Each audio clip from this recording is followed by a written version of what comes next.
Introducing the Paddy Power World Darts Championship.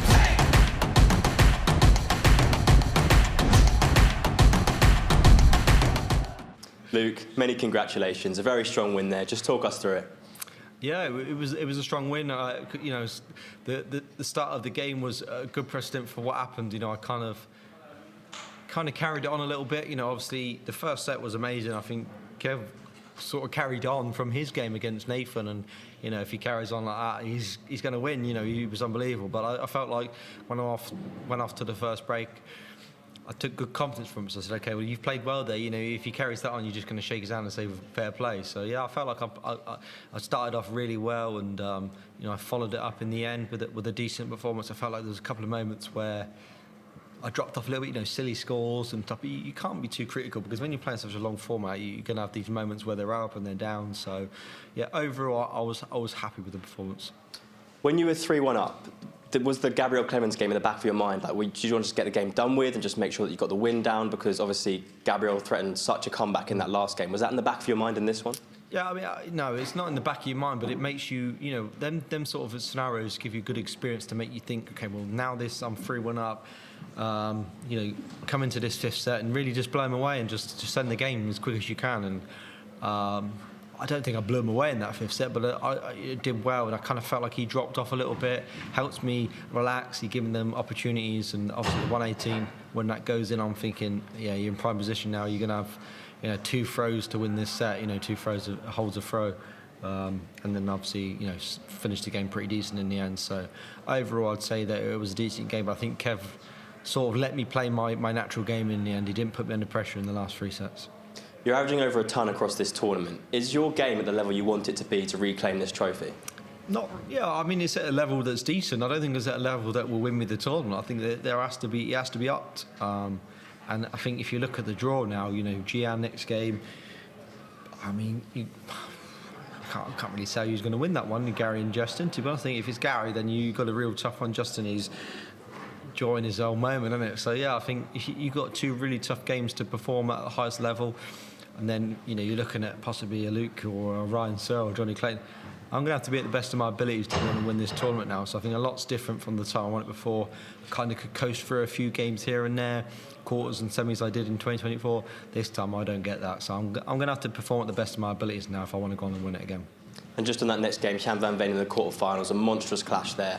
In your 4 encounters this year, Shan's got the better of you in all 4 of them. How badly do you want to break that streak this time around? Yeah, I mean, it's not about badly wanting to break it, but obviously if I win this one, then the 3 that I lost before would never matter, because I would, if you offered me, you win the GM one in the World Championships and you lose the other 3, I'd take the win in the Worlds, because that gives the opportunity to be World Champion again. So I'd risk every other one I lost before to then take this one.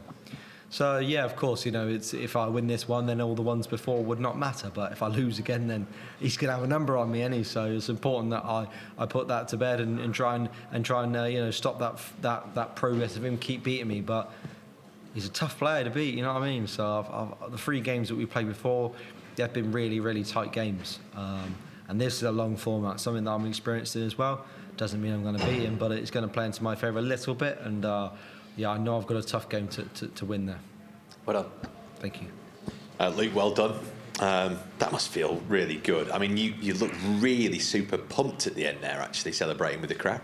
Yeah, I felt really good. It was nice to just go up there and just be a little bit more consistent. You know, over the last couple of times I've been up there, it's been good, and then really average, and then good, average, good, average. You know, it's just been a bit here and there. You know, that game was a little bit more consistent. A lot more better sets, you know, set wins. And, you know, I just felt there was a lot more to give, and that gives you a little bit of confidence. When you put in a decent performance, but you feel like you could have played even better, it does give you good confidence. So, yeah, of course, really, really pleased with that win, but I do feel there's a little bit more in there, or a lot more in there, actually, to give. Do you feel that, actually, you know, had you been taking on somebody like a Gary Anderson, who's been awesome in his last 3 matches, you might have actually already dredged deep enough to have found those levels that you're just saying that you're looking to try and achieve over the next couple of matches? Yeah, I think the good thing for me is I feel like you know, not all the time, but a lot of times in my career, I kind of found that level when I really, really needed it. You know, even when I've been in good leads and then someone's come back at me and I find that really good set at the right time, I feel like that's something I've been really good at. And, you know, obviously loads of other times I've not been good at it, but I feel like I've been good at it more than I haven't. So I feel like if I was playing Gary or Michael or whoever, I feel like I would have found them levels when I needed to, because the belief has to be there. And that was a decent performance. But in the last 3 sets, I felt like Kev really didn't push me in the manner I thought he was going to. But yeah, of course, I'm just going to do what I've got to do, and I'm really happy with the consistent performance of that game. What's New Year's Eve look like when you're in the last day of the World Championship? Oh, party until 6 a.m. No, joking. Yeah, it's just obvious, isn't it? You're going to relax, you're going to enjoy yourself, and do what I would do usually, and go to bed at a sensible time. Obviously see the new year in. Got my family with me, so yeah, spend a bit of time with them, relax, practice, and you can celebrate all these little moments after the World Championships finished. Enjoy it and see you in the new year. Thank you, and you. Happy New Year. Luke, congratulations. The way you signed off 2024 was disappointment. Is this a much better way to sign off 2025 winning? Because obviously the Peter Wright game was disappointment, where this time, much better way to sign it off. Yeah, of course. I found like in 2023, I think I signed off really nicely in that year as well against Joe. So yeah, was I Peter Wright last game? Yeah, so I sign off the year every year then. Yeah, of course, it's nice to go into next year. I got asked from the zone, what do you think year 2025? And I feel like it's been a good year, but I feel like I'd love it to be a great year. And that only matters by winning the World Championship. So you can't get ahead of yourself. Obviously, I think it's been a good year. But yeah, I'm really working hard to try my best to become world champion again. Talking about your half of the draw, is darts in a better place when we've got this version of Gary Anderson firing?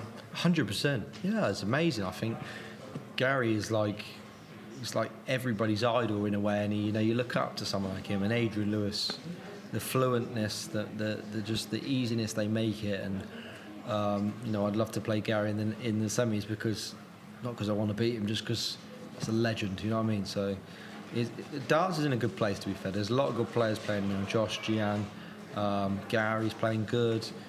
I just think there's a lot of good players. I think there's going to be a headache for the Premier League this year. It's going to be a tough ask for people to pick that, is the top people. Just the way you're so composed here, coming through that game against Gabriel, do you almost feel bulletproof because you've come through that tough time?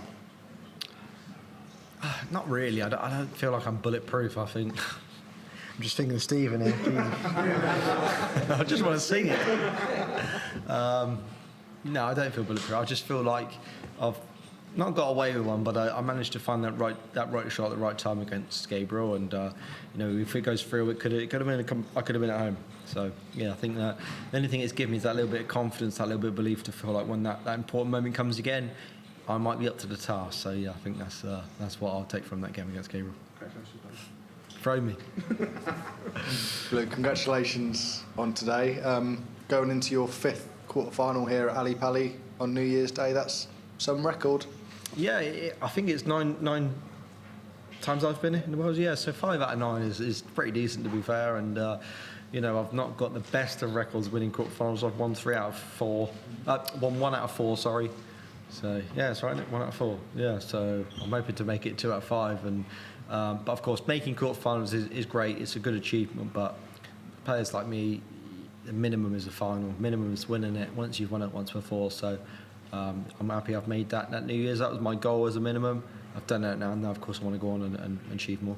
How much do you draw from those experiences, whether they're positive or negative, in those big game occasions and the ones you're going to have over the next few days? Yeah, I mean, I've got, strange to think, but the last 2.5 years have given me so much experience, so much belief, and so much things I can look back on. I've achieved so much, but also achieved a lot of things that have gone against me. Many major defeats in finals, and many major wins as well. So, of course, I've got so much to look back on and take on that little bit of experience. Of course, for me, I think this is over 20 or 25 quarterfinals and major tournaments now. So, I've got that experience of being in them, and hopefully I can take a little bit into that on New Year's Day. You spoke really well about Gary Anderson to Phil there, and you say there's a sort of selection headache for the Premier League. Do you think he could be someone to enter that fray? I always keep telling him, keep nudging his arm. Come on, Gary, just one more. Just give the fans one more, and he's adamant he's not going to do it. But yeah, I think it would be great to see him just to have one more. But of course, it's a lot. It's not just about Gary having one more. It's a lot of travelling. There's a lot of honest. He enjoys playing the Pro Tours and stuff, and playing the Pro Tours, the Premier League and stuff. We had chatted about it earlier together. You know, it's a really, really hard thing for him to do because he loves playing them, and then you got like Monday, Tuesday, you're away Wednesday, Thursday. If you want to do a Euro Tours away, so yeah, it's tough. But as a fan, as a player, I'd love to just see him just do one more. But I'll keep twisting his arm and see if I do it. Luke, well done tonight. Just on that headache for the Premier League selection, with everyone coming through, with Gian and Josh and others as well, is it maybe time to expand the format back to 10 or maybe even 12, just so people aren't missing out? Yeah, it's hard. It's hard to know what the perfect scenario is for the Premier League. Really, 8's always, it feels really elite, and it's like, I feel like it, you know, when I kind of missed out. It's good to upset people because it gives you a little bit of hunger, and you don't really want to please everyone. If everyone gets in it that should be in it, it's kind of, there's no arguments. I think what makes great viewing is good arguments. I should be in, I shouldn't be in, all this type of stuff. So I think 12 is probably too much. It's not elite then. I think 10 is probably the maximum. But there is great scenarios of having 12 in it. I've had some great, I'll tell you off camera, that I thought that would be good for the Premier League if you did 12. But yeah, it all depends, to be honest. If it's 8, it's going to be a headache. If it's 10, I think it probably almost picks itself. But if it's 8, yeah, it's tough. But I think that's what everyone enjoys, all the talk about who's going to be in, who's not going to be in. Whoever's is 10, I kind of think everyone knows who's going to be in. So yeah, I think there's going to be a lot of people sweating about who's going to be in, who's not. But luckily for me, I don't have to worry about that. A few years ago, you was in that position. Do you remember what it was like when you was the world number 5? I think with winning 4 Euro Tours and missing out when people expected you to get the call up? Yeah, I mean, I had it a lot in my ear to say that I was going to be in, you know, from people saying, oh, you know, we'll plan this, we'll plan that. Do you want to miss this and miss that? Because obviously you're going to be in the Premier League. And when you get the call that you're not in it, it's like, oh, I thought I was going to be in. So it really does hurt a lot more when you think you're going to be in. So, yeah, of course, it's really, really, really tough one to take because it's the showpiece, it's the elite one. Everyone wants to be a part of it. As much as it's tough work, you want to be in it every year. So whoever misses out, you're going to be gutted. But for me, it made me a stronger person and player. And, you know, hopefully whoever does miss out this year then makes them a stronger person and player. But sometimes experience does really help in the end. And, you know, I think the people that left me out, they knew what they were doing and it did work out for me in my favour. Was it ever a distraction for you, sort of leading up to it? Because everybody talks about next year's Premier League throughout the year, especially as we get to this end of the year. And, you know, we ask, you know, players questions about it. Is it hard for a young player or someone who's not been in it before to try to ignore that and focus on this tournament or whatever tournament they're in and not think about what could come next year?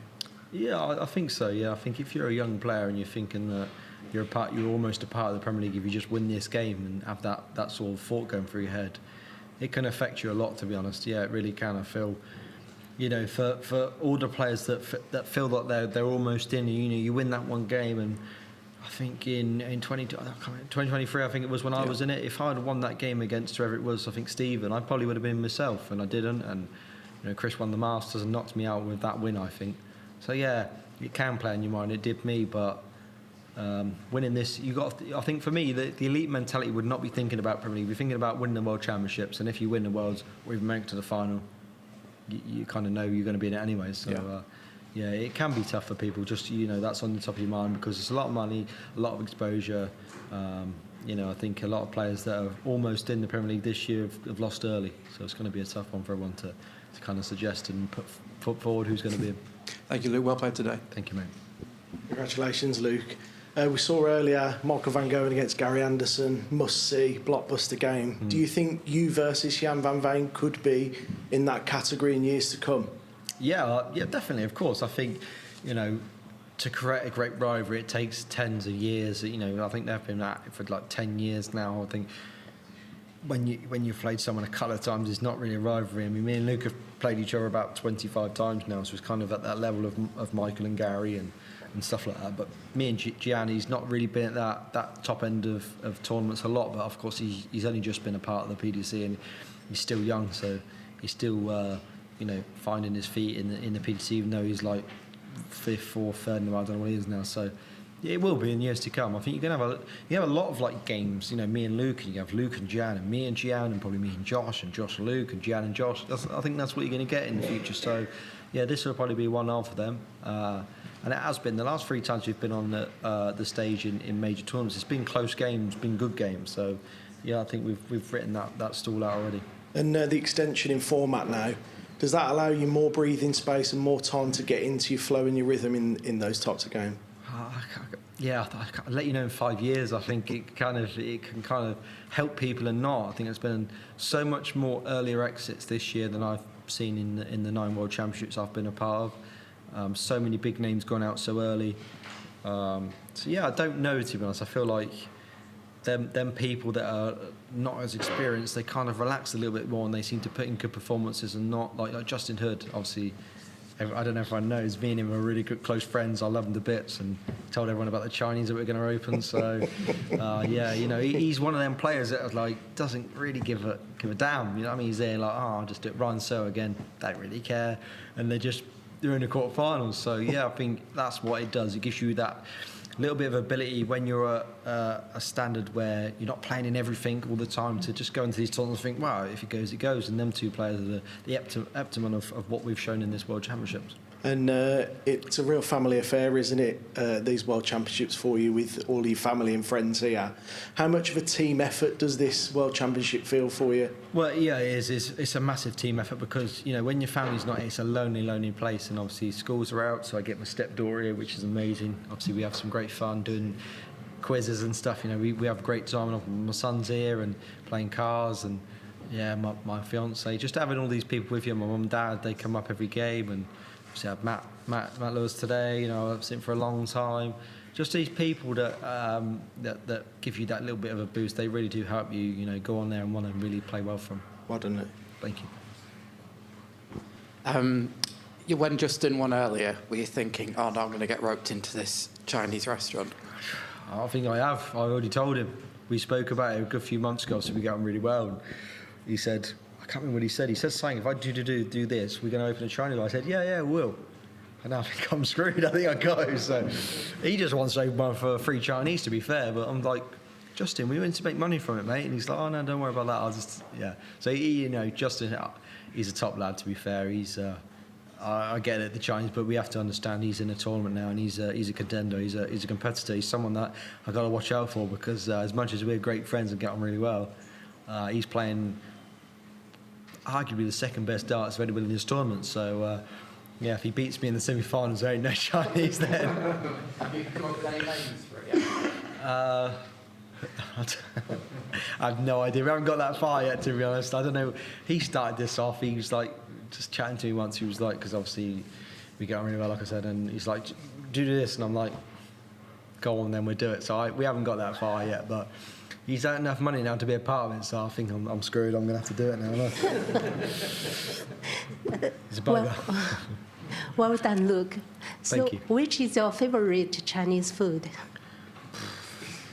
I love it. Asian food is my favourite food. Yeah, anything Thai, Chinese.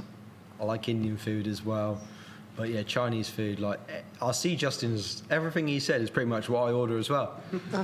So yeah, we might have to have a sit-down Chinese with him. He's desperate for one as well. He keeps texting me all the time about it. Okay.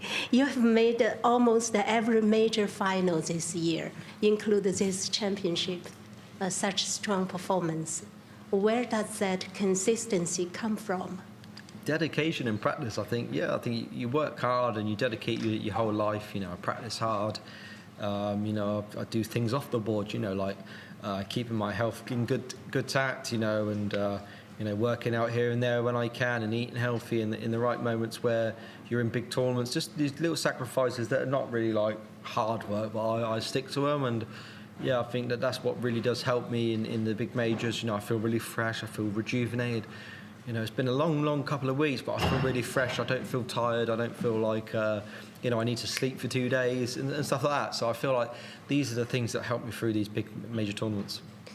To win a match, of course, physical, mental, and technical skill are all very important. But from your view, which one is the most important? And how do you split the percentages? I think mentality is the main thing that you need to be at the top of the game. It's so easy to be up there and you have a bad set, or someone has a good set and just drop your head.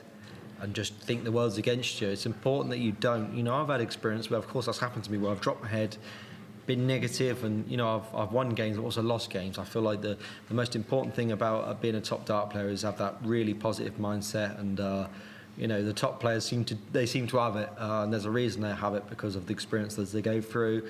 I've had so many experiences in my career where I've had to, you know, really fight them sort of moments in your head where you don't feel like you're good enough, and yeah, I think that is why the top players really do have that elite mindset of big legs in the right times and stuff like that.